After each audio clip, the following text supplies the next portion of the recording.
When it comes to water issues in California, nothing should surprise you. And when it comes to drought, the shenanigans of those who control how and where water flows can reach new heights of murky, sordid contrivances.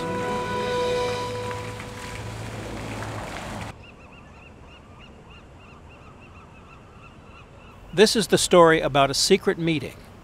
It took place in the lovely town of Monterey during the height of a severe drought. The year was 1994, and the repercussions of that meeting are still reverberating today. To help us understand this complex story, we spoke with Carolee Krieger. She founded the California Water Impact Network, a nonprofit group that advocates for equitable and environmentally sensitive use of California's water. As an avid gardener, she discovered discrepancies between her water bill and that of her neighbors. In the process of resolving the differences, she became aware of how water policies are determined, a subject that fascinated her and started her on a quest that has since uncovered secrets and false promises that impact everyone living in California. There is always conflict over water between the needs of cities, the developers who build them, and the needs of agriculture.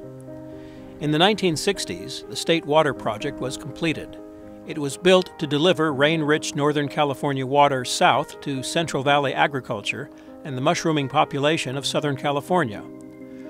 The water is delivered to the end users on farms and in cities by water contractors. In 1960, the biggest of the water contractors specified how much water they wanted from the system. It was the Department of Water Resources who wrote the contracts that were then signed by the various water agencies in 1960. Each of the contractors took a specific amount of what they believed they needed to serve their customers. The Metropolitan Water District took a little over 2 million acre-feet. The Kern County Water Agency took a little over 1 million acre-feet, and it was divided in various ways among the other 27 contractors. The original State Water Project had at its core rules that favored cities over agriculture. Simply put, during times of water scarcity, cities would have first rights to water, even if that meant agriculture would get none. It was known as the urban preference. But in 1994, coming through a prolonged drought and facing the prospect of severe restrictions on Delta water, the biggest of the water contractors met in Monterey to craft a deal that would get them out of their predicament. The meeting participants were the big boys of water delivery, the Metropolitan Water District of Southern California, and the Kern County Water Agency, which together control about 75% of State Water Project allocations, and representatives of Paramount Farming, a private corporation owned by Stuart Resnick.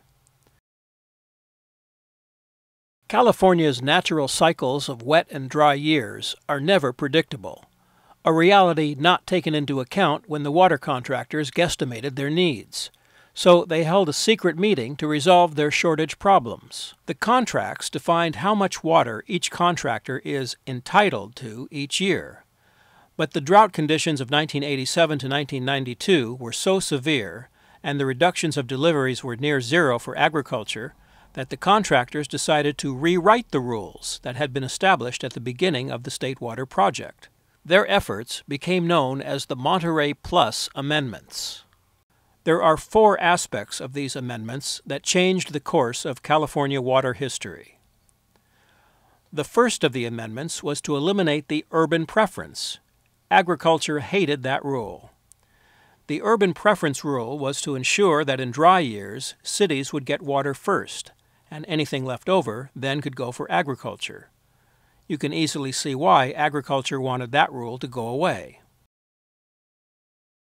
Next to go was a rule that urban developers hated, the firm yield clause, a rule put in place to ensure that when a developer proposes a new project, that there is actual, real water available for it.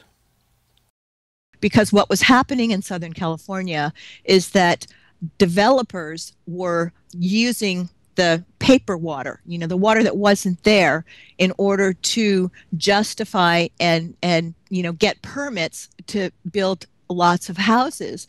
But it's not real water, it's paper water. The point of the secret gathering was to rewrite the rules that created conflict between agriculture and urban interests. And the peace agreement was that Article 18A and Article 18B would both be thrown out of the contracts. So what it did was it made urban and agriculture equal. The third part of the secret meeting amendments was to have the state turn over the taxpayer-funded Kern Water Bank to the Kern County Water Agency, who immediately put it into the hands of a joint powers agreement agency which included a roughly 70% ownership by Beverly Hills billionaire Stuart Resnick, and it made Stuart Resnick even richer and more powerful. In the late winter, early spring, when we get a lot of runoff, they were calling that surplus water. Here was this very cheap surplus water that was being available, huge amounts of it between 2000 and 2007. This is the water that Stuart Resnick bought for only the cost of transporting it.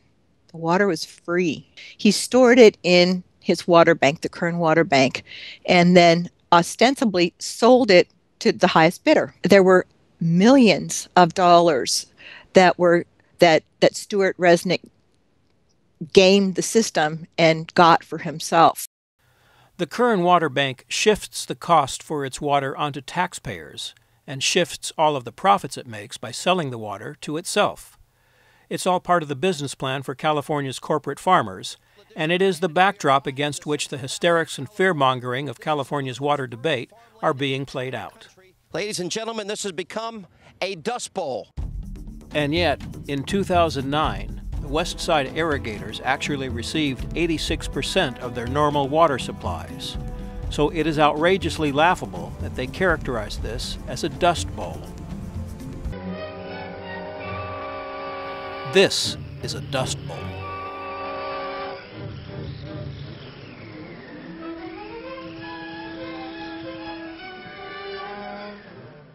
The final amendment made in the secret meeting was about so-called surplus water. The Monterey Plus amendments enable state water contractors, particularly those in the southern San Joaquin Valley and those under the umbrella of the Metropolitan Water District of Southern California, to make much greater use of surplus water in the state water project. That is, when surplus water is available. The state was in bed with them from the very beginning. The state does what it's told by the Metropolitan Water District and the Kern County Water Agency, because those are the two biggest contractors that have 75% of the project. The state has acted all these years as a servant, if you will, of those two big contractors.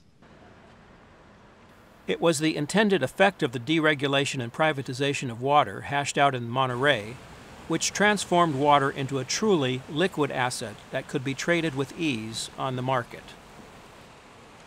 Ever since the secret Monterey Plus amendments were uncovered, they have been the subject of litigation.